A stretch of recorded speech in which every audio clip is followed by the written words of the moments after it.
Law 1 deals with the field of play.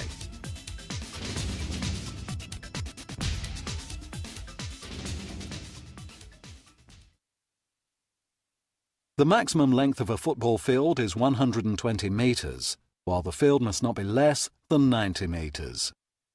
The maximum width is 90 metres and the minimum is 45 metres.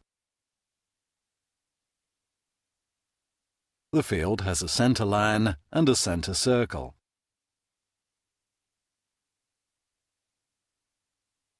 Goalposts must be white with a length between the posts of 7.32 metres and a height of 2.44 metres from the bottom of the crossbar to the ground.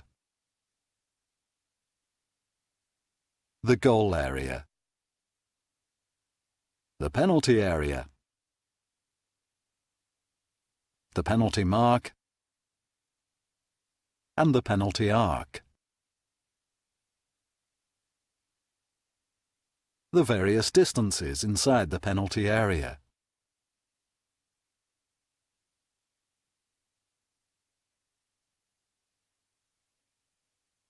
Corner flag posts are compulsory, and if flag posts are positioned at the halfway line, they must be at least 1 metre outside the touchline. The corner flag post must be not less than 1.5 metres high, with a non-pointed top. All lines must be of the same width, which must be not more than 12 centimetres. The corner arc has a radius of 1 metre. There may be an optional line marked off the field 9.15 metres from the arc. The goal line and the touch lines are part of the field of play. Lines are also part of the area that they border. If an offence takes place on the penalty area line, this is regarded as taking place inside the penalty area. Every match must have a ball, and Law 2 deals with this. The ball must be spherical and made of leather or other suitable material. It must have a circumference of not more than 70 and not less than 68 centimetres. Its weight must be no more than 450 grams and not less than 410 grams at the start of the match, and it must have a pressure of between 0.6 and 1.1 atmosphere. If the ball becomes defective when it's out of play, the referee has the authority to change it. If it becomes defective during play, the match is stopped, the ball is replaced, and play is restarted with a dropped ball. In many matches today, the multiple ball system is used. It can save some time, but only 1 ball at a time, please.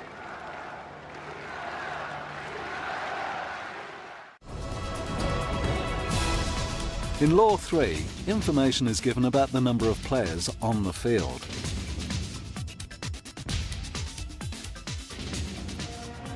A match is played between 2 teams of not more than 11 players. 1 must be a goalkeeper. There must be at least 7 players in each team before the match can start. Up to 3 substitutions may be used in any official competition, and it's for the competition rules to decide how many may be nominated, often from 3 up to a maximum of 7. In national A-team friendly matches, up to a maximum of 6 substitutes may be used. In all other matches, a greater number of substitutes may be used, provided that the teams concerned reach agreement on the maximum number and that the referee is informed before the match. If the referee is not informed, or if no agreement is reached before the match, no more than 6 substitutes are allowed.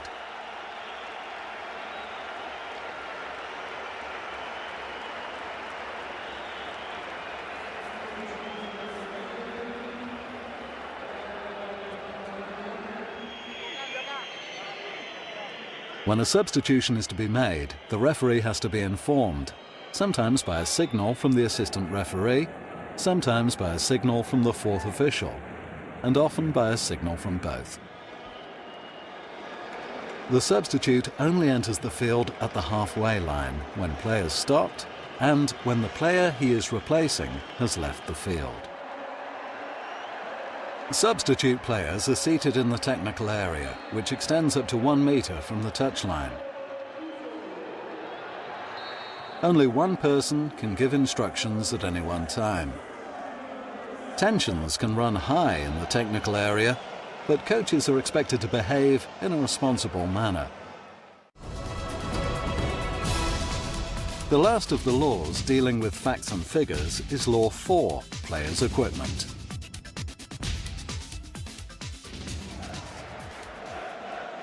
The basic equipment is a shirt, shorts, socks and footwear.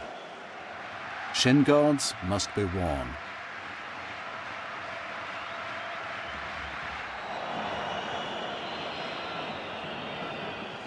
If thermal undergarments are worn, they must be of the same colour as the main colour of the shorts or the main colour of the shirt sleeve. Before the start of the match, both teams' equipment must be inspected. The law states that a player must not use any equipment or wear anything which is dangerous to himself or another player, including jewellery. If the player is found wearing jewellery, he must be cautioned.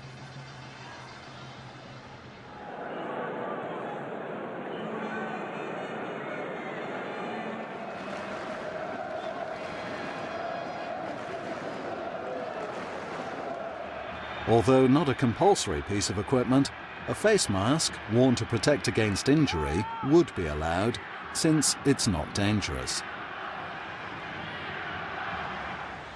The two teams must wear colours that distinguish them from each other, and also the referee and assistant referees. The goalkeepers also have to wear a different colour from the players and officials. But goalkeepers are always different.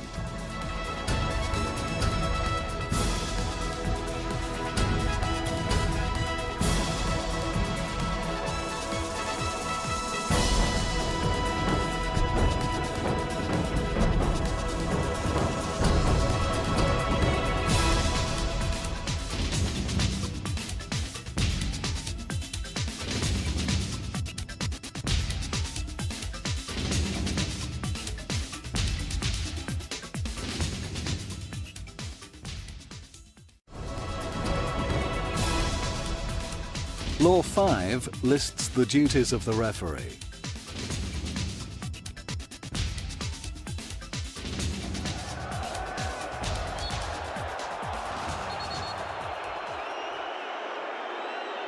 The referee enforces the laws of the game, restarting the match after it has been stopped, and controls the match with the help of the assistant referees and the fourth official, where one is appointed. He makes sure the ball meets the requirements of Law 2 and that the player's equipment is correct. The referee acts as a timekeeper and keeps a record of the match, providing the authorities with a match report.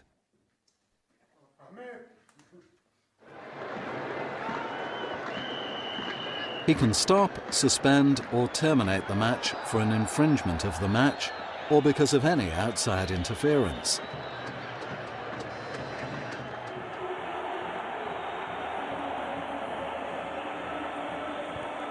In this incident, there are two balls on the field of play. The referee therefore correctly stops play, as the ball is interfering with play. The referee must be especially careful about injuries to players. If the player is only slightly injured, the match is allowed to continue until the ball goes out of play.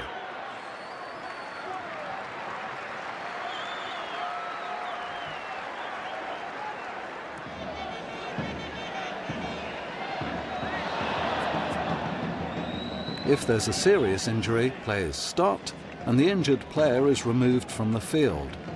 The injured player may only return after the match is restarted.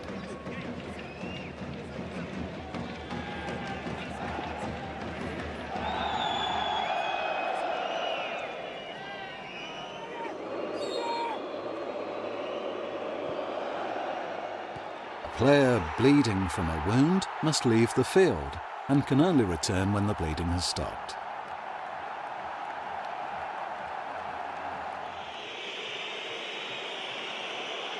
Referees must punish players who are guilty of cautionable or sending off offences, but they can allow advantage if they wish, take action against the offending player when the ball next goes out of play, as we see in this incident.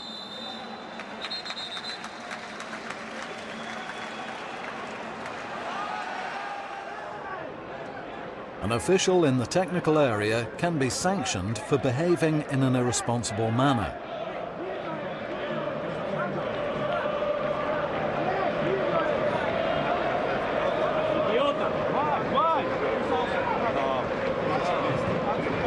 No, but I didn't say nothing. And if the offence is considered serious enough by the referee, can be expelled from the technical area. The referee is the leader of the team of match officials and acts on the advice of the assistant referee for incidents not seen by himself. The decision of the referee is final and can only be changed if the referee realises he's made a mistake or accepts advice from the assistant, providing play has not restarted. In some matches, a fourth official is appointed and he or she will officiate if any of the match officials is unable to continue. The fourth official assists with the administration before, during and after the match, and is responsible for assisting with substitutions during the match. The fourth official also supervises the replacement footballs.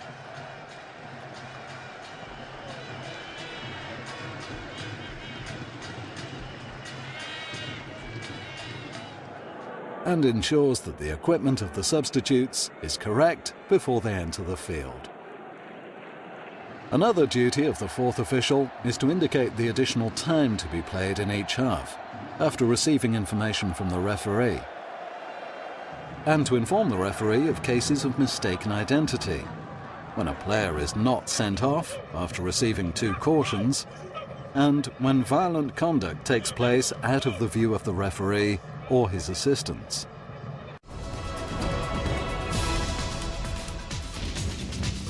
Law 6 explains the duties of the assistant referees. They do not make decisions, these are for the referee, but they have a very important role in assisting the referee to control the match. They indicate when the whole of the ball has passed out of the field and which side is entitled to a corner kick, goal kick or throw-in. They also inform the referee when a substitution is to take place, using the official signal for substitutions, and inform the referee when some offence has occurred out of the view of the referee, or when they're closer to the action than the referee.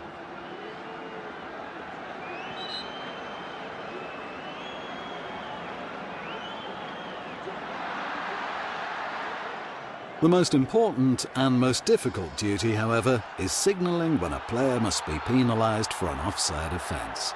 This requires skill and awareness.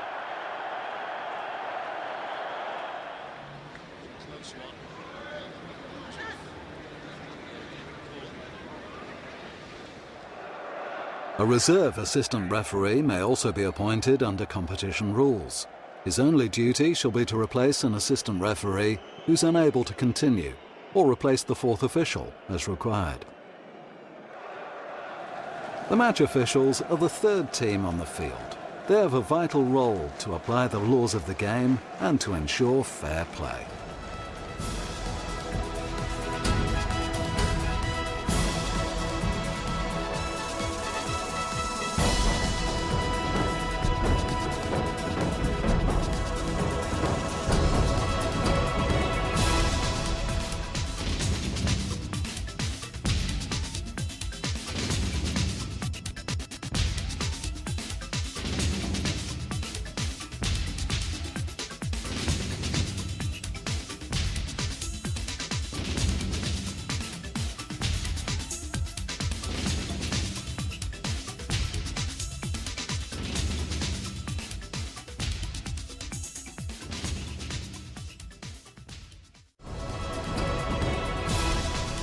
Law 7, the duration of the match.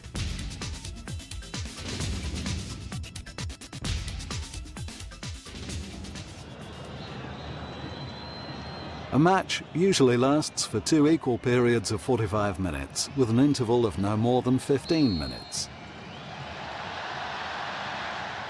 During the match, the referee has the discretion to allow additional time for substitutions,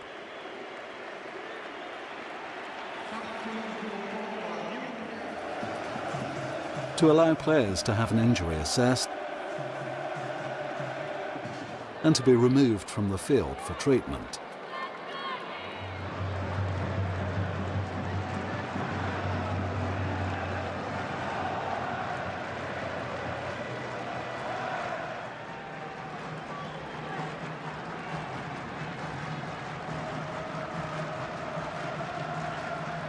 The player can only return after the match has restarted and after the referee has given him permission.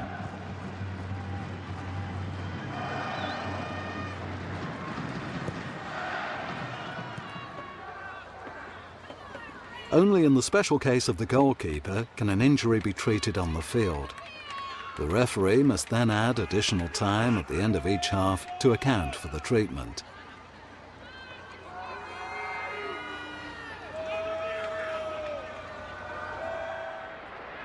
If both a goalkeeper and an outfield player are injured in the same incident, both players are allowed to have treatment on the field.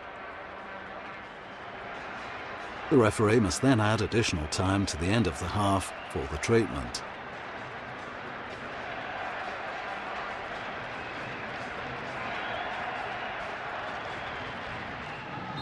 Time is also added for time wasting and any other reason.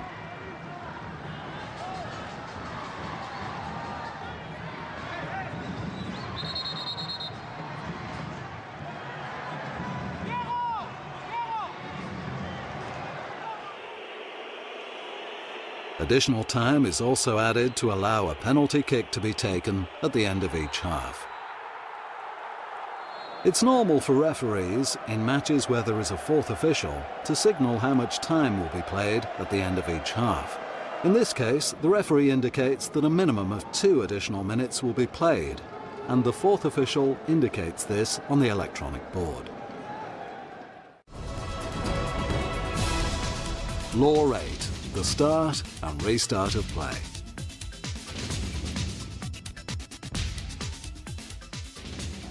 Before the match, a coin is tossed to decide which team will take the kick-off and which team will have the choice of ends.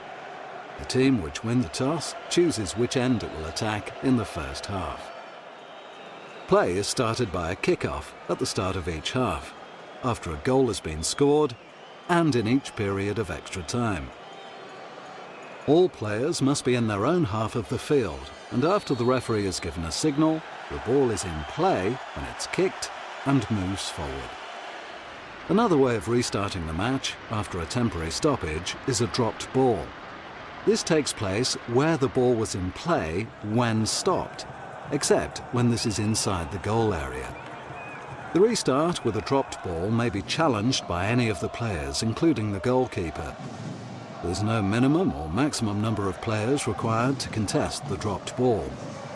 The referee cannot decide who may or may not contest a dropped ball, although it's common now in matches to see the ball played back by one team to its opponents. Law 9. The ball in and out of play.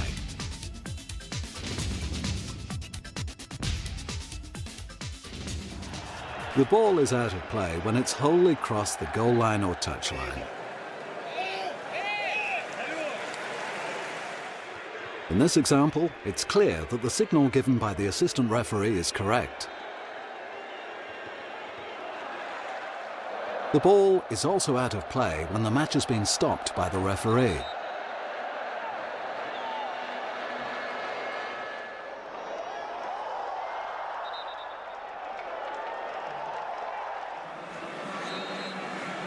The ball is in play at all other times, including when it rebounds from the corner flag, goalpost or crossbar, or when it rebounds from the referee or assistant when they're on the field of play.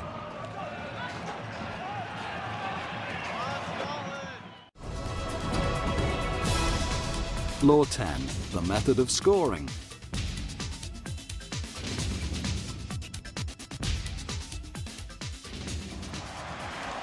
The aim in a match is to score goals. A goal is scored when the whole ball crosses the goal line between the goalposts and the crossbar, and no offence has been committed by the attacking team.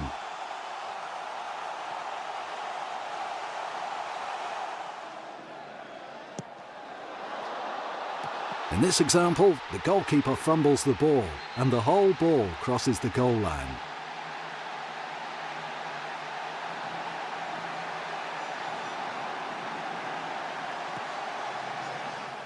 When competition rules require there to be a winning team after a match or home and away tie, only the following procedures apply: away goals rule, extra time, and kicks from the penalty mark.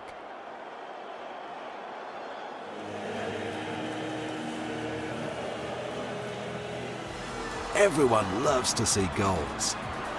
The goals from the 2006 FIFA World Cup were spectacular.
Law 11 is one of the shorter of the 17 laws, but it's also one of the most complicated and misunderstood.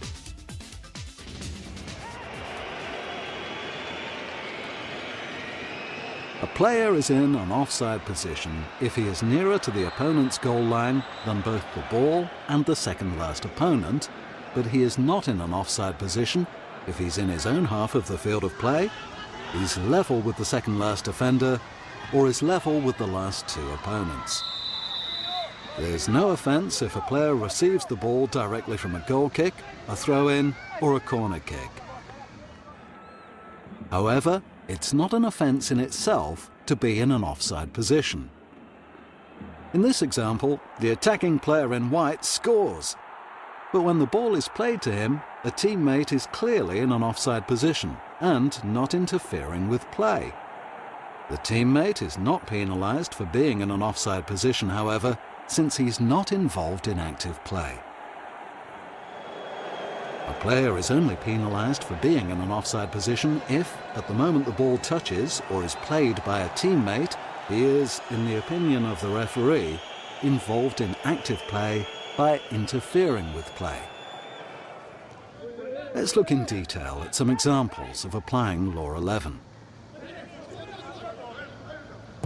In this example, the player in front of the goal is in an offside position when the ball is played to him by a teammate and is interfering with play because he touched the ball.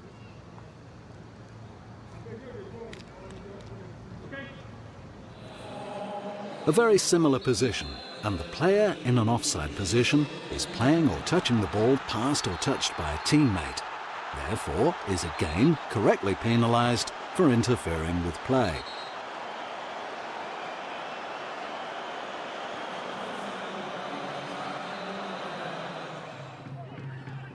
In this example, the player in an offside position may be penalised before playing or touching the ball, if, in the opinion of the referee, no other teammate in an onside position has the opportunity to play the ball.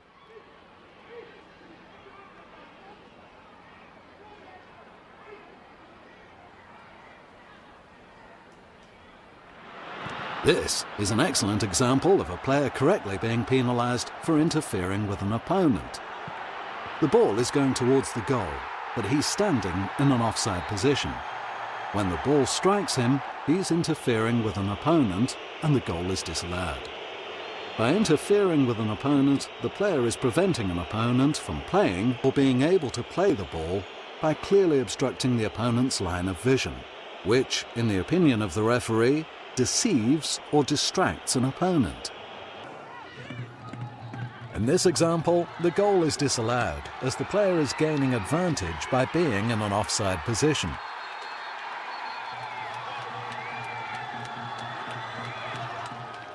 The player in white plays the ball that is rebounded from the goalkeeper, whilst he was in an offside position. The decision on whether or not a player is offside is taken when the ball is kicked and not when he receives it. In this example, the law is correctly applied and a goal is scored.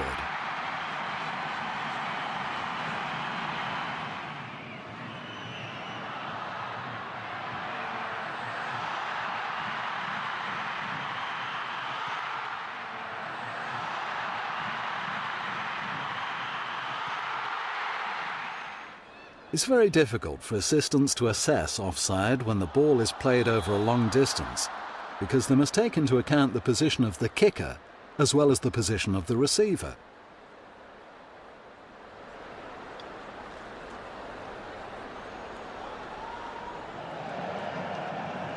Another ball played over a long distance, and again a correct signal from the assistant.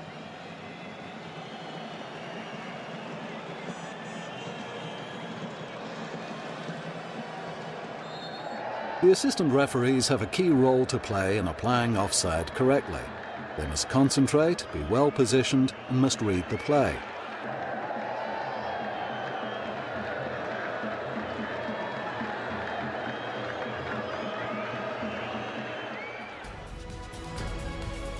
Law 11, offside, is indeed a very technical law, and one which is not always understood.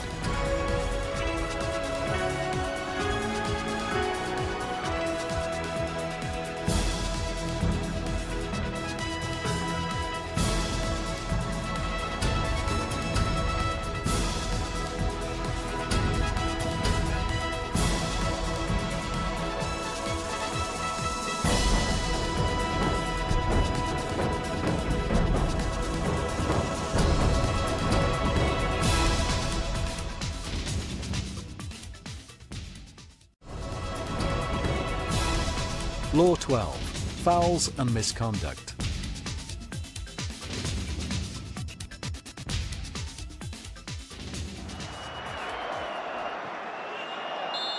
The most important of all the 17 laws is Law 12, fouls and misconduct. A direct free kick is awarded against any player who commits any of the following 7 offences.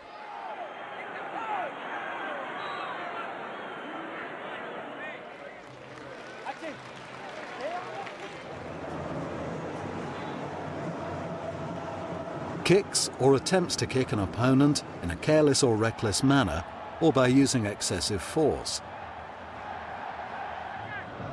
Trips or attempts to trip an opponent in a careless or reckless manner. Jumps at an opponent in a careless or reckless manner, or by using excessive force.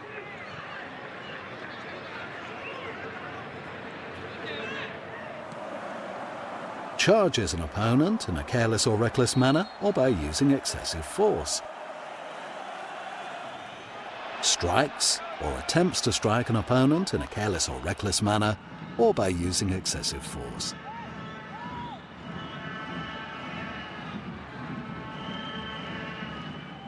Pushes an opponent in a careless or reckless manner, or by using excessive force.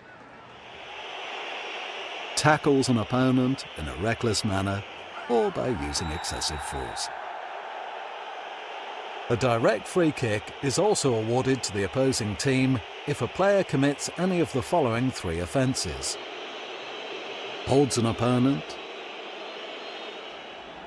spits at an opponent,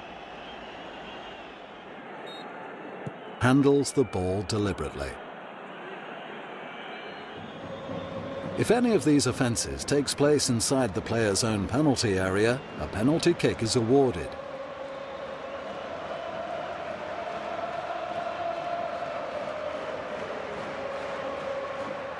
An indirect free kick is awarded against the goalkeeper if he commits any of the following offences in his own penalty area. Takes the ball in his hands for more than 6 seconds.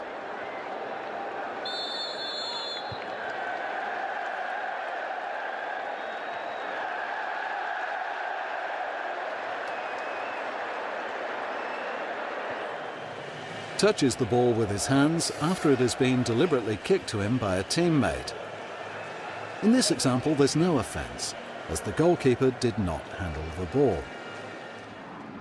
Touches the ball again with his hands after he's released it, and it has not touched another player.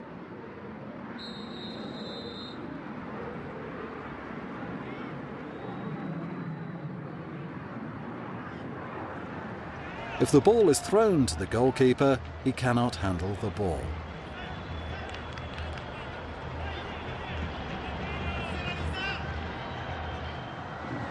In this incident, there's no offence, since the ball is headed to the goalkeeper.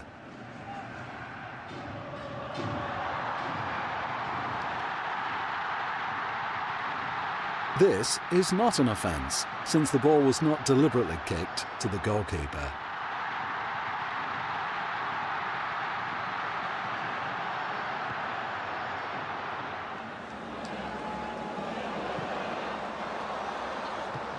This is also permitted, since the kick to the goalkeeper was not deliberate.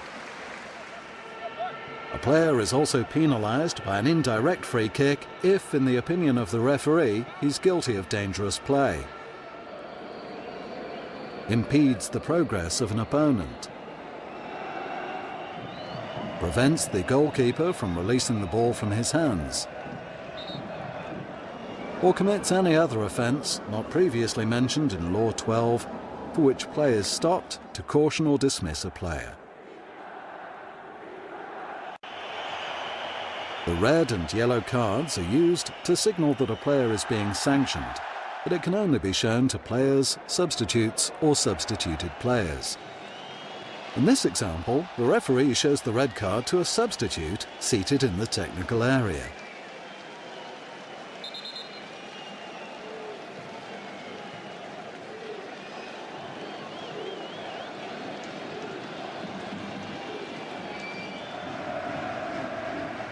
But when a coach is expelled from the technical area, he is not shown the red card.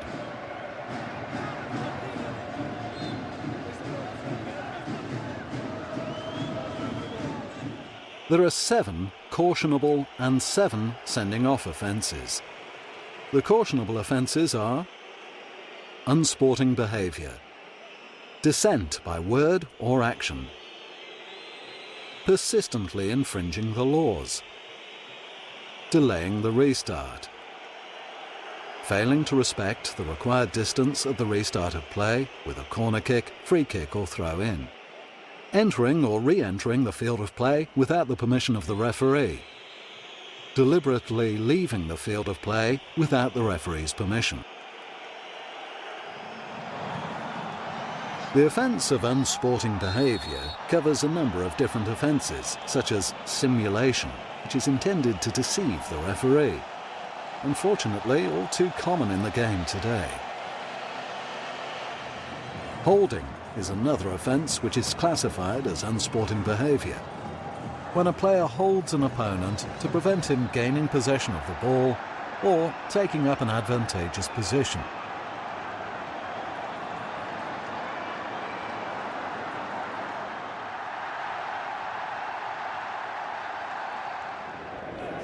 Other examples of unsporting behaviour are shown here, with these reckless challenges.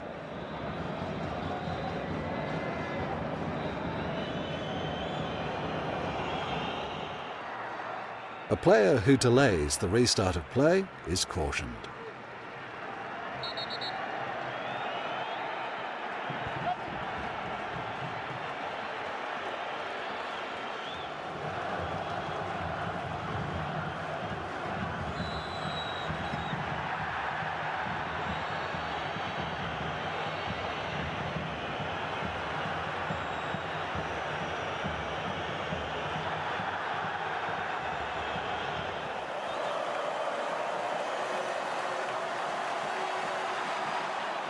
player is cautioned for covering his face with a mask or other similar item to celebrate a goal.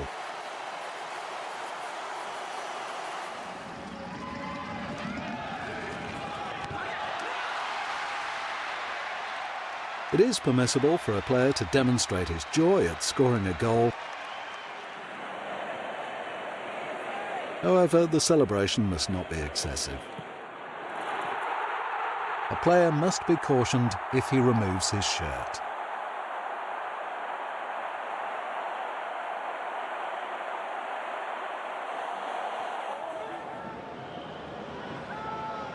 Players are also cautioned for showing dissent, either by word or action.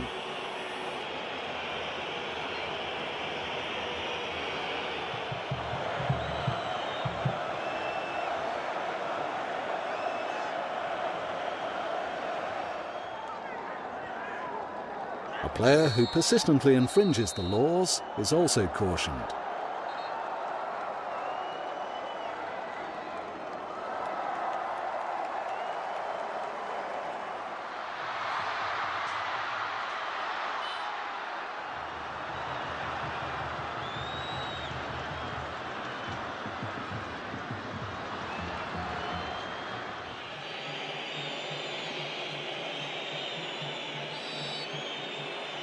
The player who ran forward from the defensive wall before the ball was kicked was correctly cautioned for failing to respect the required distance at a free kick.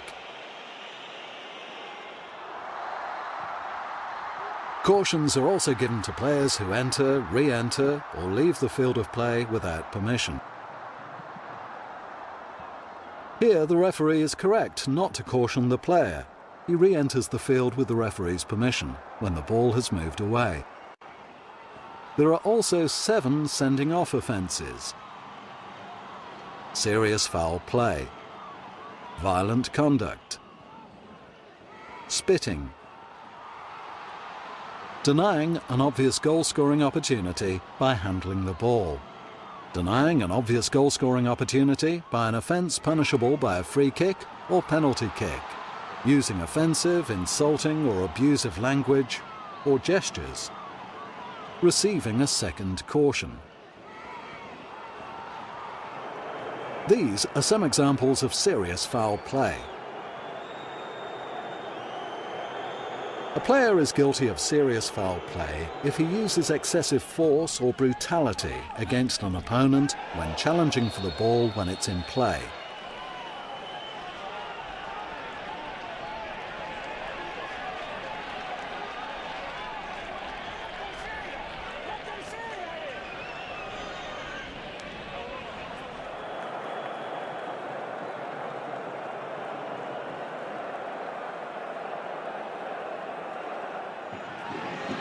This punch is violent conduct.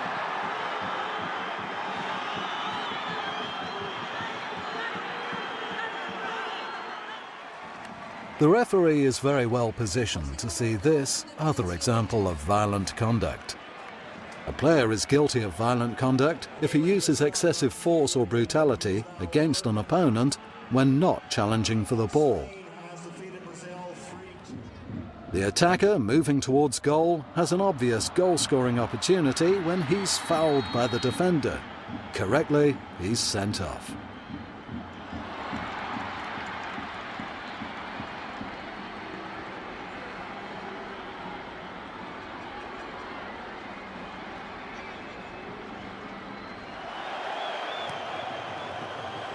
Players who receive 2 cautions in the same match are sent off.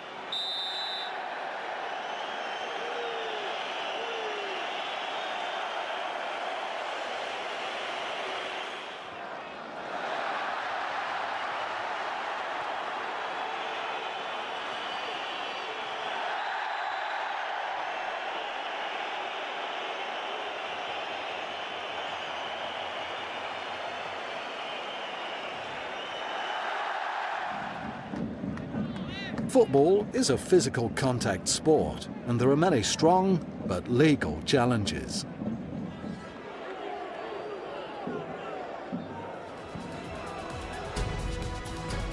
Referees have a duty to apply Law 12 correctly, to allow the players to demonstrate their skills and to let fair play flourish for the good of the game.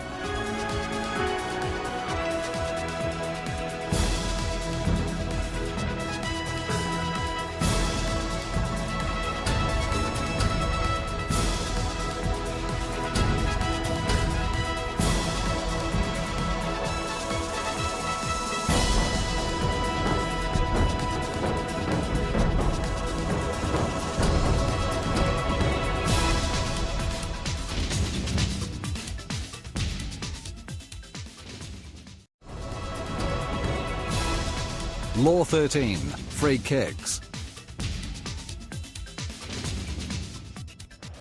Free kicks can be either direct or indirect. A goal can be scored from a direct free kick, but not from an indirect free kick.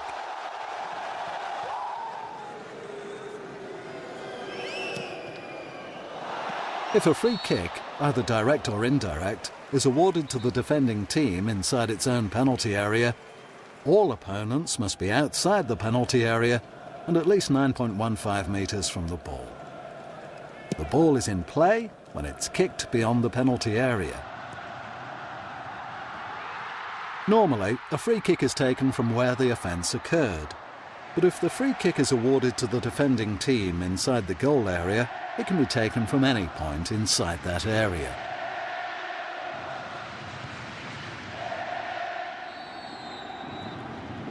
A free kick outside the goal area is taken from where the infringement occurred.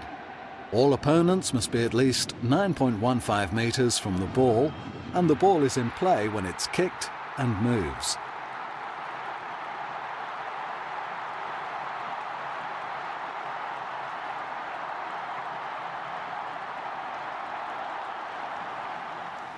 When an indirect free kick is awarded to the attacking team inside the penalty area, all opponents must be at least 9.15 metres from the ball, unless any are on their own goal line. If an indirect free kick is awarded to the attacking team inside the goal area, the kick is taken from the point on the goal line, 5 metres from the goal line, nearest to where the offence occurred. Referees indicate an indirect free kick by raising their arm.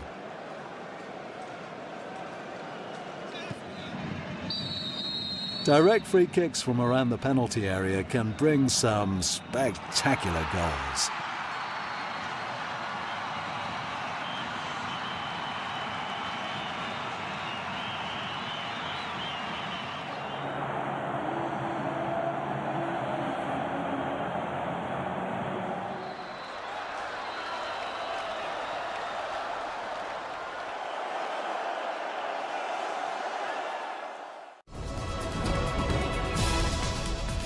Law 14, penalty kicks.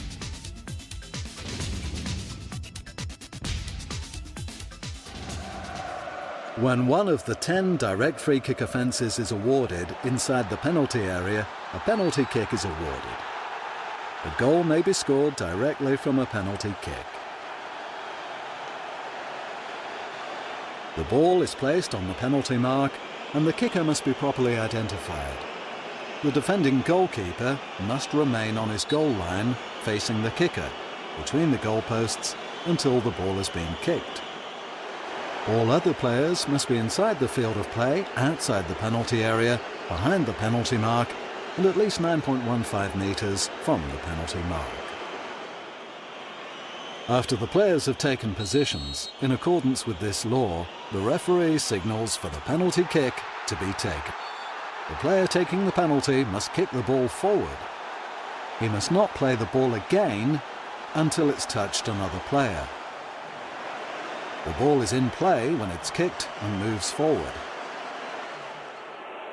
Additional time is allowed for a penalty kick to be taken at the end of each half or at the end of periods of extra time. Kicks from the penalty mark. Kicks from the penalty mark is one of the 3 methods approved for determining the winning team, where competition rules require there to be a winning team after a match has been drawn.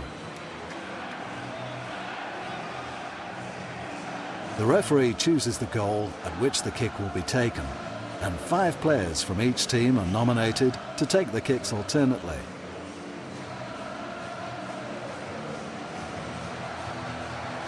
All the players, except the 2 goalkeepers and the kicker, remain inside the centre circle. If at the end of the match and before the kicks start, one team has a greater number of players than their opponents, they must reduce their numbers to equate with that of their opponents. The tension of the kicks from the penalty mark is immense.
If the scores are tied after the first 10 kicks, kicks are then taken alternately until there is a winner.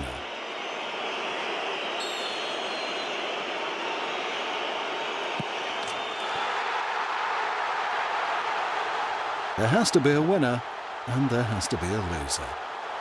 That's the excitement of kicks from the penalty mark.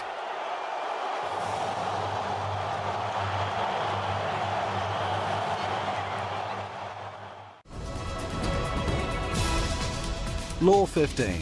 Throw-in.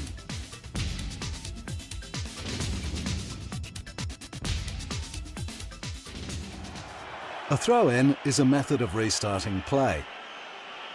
When the ball passes over the touchline, a throw-in is awarded to the opponents of the player who last touched the ball. The thrower faces the field with part of each foot either on the touchline or on the ground outside the touchline. He delivers the ball from behind his head using both hands. All opponents must stand no less than 2 meters from the point in which the throw-in is taken. A goal cannot be scored directly from a throw-in, and a player cannot be offside if he receives the ball from a throw-in.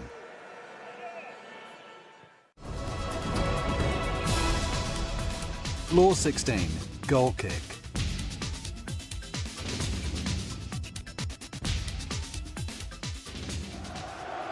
A goal kick is a method of restarting play.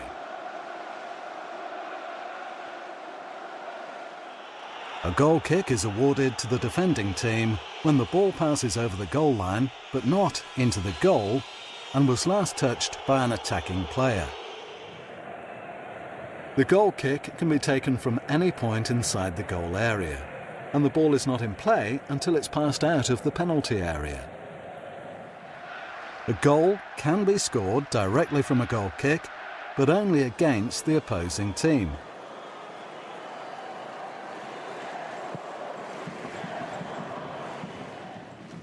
A player cannot be offside if he receives the ball directly from a goal kick.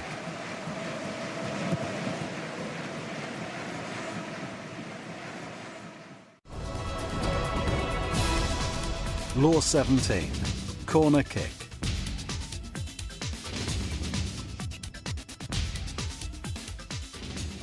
The last of the 17 laws is the corner kick. A corner kick is awarded when the ball crosses the goal line without a goal being scored, and the last person to touch it was a player of the defending team. The ball is kicked from inside the corner arc, nearest to where it went out of play, and the flag post must not be moved when the kick is being taken.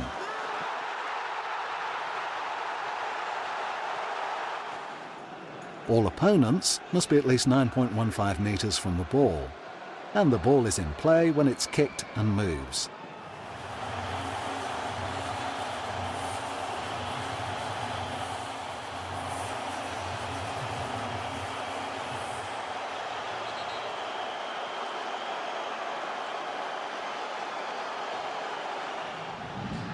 The kicker cannot play it again until it's been touched by another player.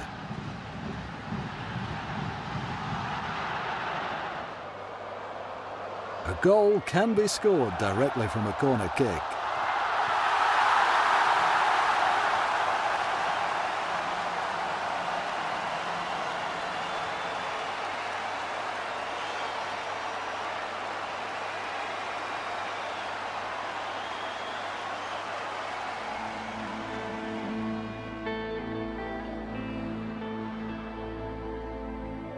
To win again, to never stop finding, moving as one is the word for home. Begin to place yourself in the big frame. When you dream,